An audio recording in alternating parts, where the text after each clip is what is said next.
for the younger generation that don't understand how great you were, co-rookie of the year with a former teammate of mine in 95, which was Jason Kidd, pre-injuries. And I understand that, as well as anybody. And I always ask this, too, where we talk about the athletes, the players, what could have been. And we always say, well, we don't regrets, we don't look back at it. Something didn't happen, but it did. But is there, from a career perspective, before I let you go, if you could go back and change time, and I'm not going to say a regret, if you could change something career-wise for you, what would it be? It's a great question, and I appreciate, first of all, the compliment, the kind words. We played in a different era, and there's a distinction between being hurt and being injured when we played. Regardless, you were expected to play whether you were hurt or injured.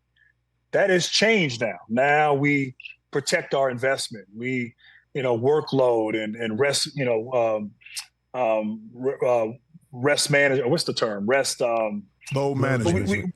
Load management is a term that was non-existent back in the 90s. And I don't mind that. I don't mind that at all. I'm one of the old guys that doesn't mind that, because I would have benefited if I had a team and an organization looking out for my best interests long term. So to answer your question, I think the one thing was I would have listened to my body.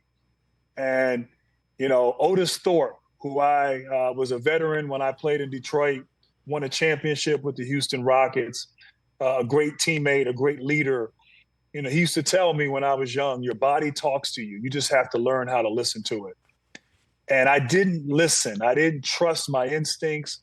I didn't trust what my body was telling me. I was listening to the so-called experts, and it really derailed what had a chance to be a real special career and a real special trajectory from my first 6 years in the NBA. And so I don't have regret. I mean, I appreciate the struggle, as difficult as it was. I also appreciate coming back from the struggle and being able to play at the end of my career, a shell of myself, but still being able to play and appreciate, the privilege to play. But if I could go back, yes, I would listen to my body, trust my instincts, trust what my body is telling me. And maybe the injuries and all of that might have been much, much different if I had done so. Jimmy, I'm glad you brought up how great Grant Hill was, because, we're at a time now where kids nowadays, they're trying to erase Michael Jordan out of the record books, saying he wasn't the greatest of all time. And so when you have someone, and Grant, what's up? How you doing, man? Someone like you, I grew up in that era of you and Jimmy. And to me, you're one of my greatest what ifs. If the ankle had not gotten hurt, we'd be looking at Grant Hill as one of the absolute greatest players of all time. So I'm glad you brought that up, Jimmy. Wait. I'm not letting you off the hook like that, TJ. Oh, okay. You're not. Grant, got something for you. TJ said your greatest accomplishment ever in life was?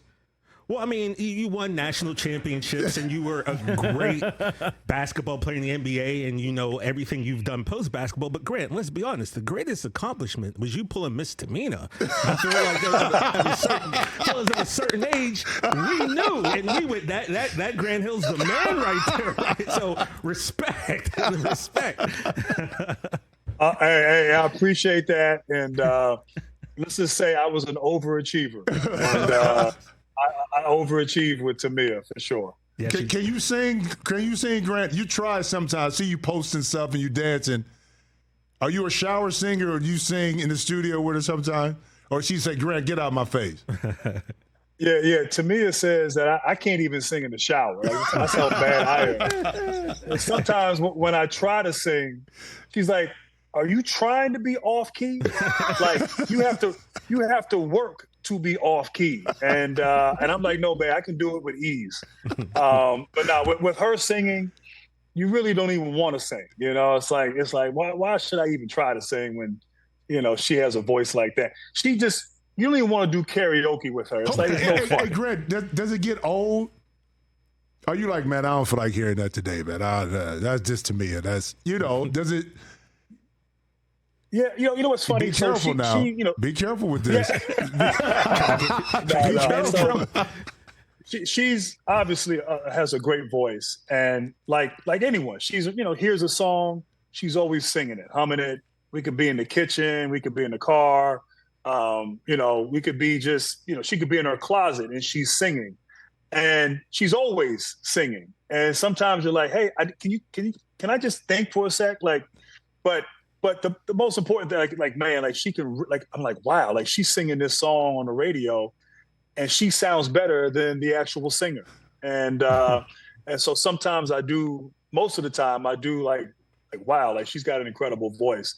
And how lucky is she that she was given that voice? That voice is an instrument and she's protected it and she can still get out there and blow. And, but yeah, I don't like doing karaoke with her.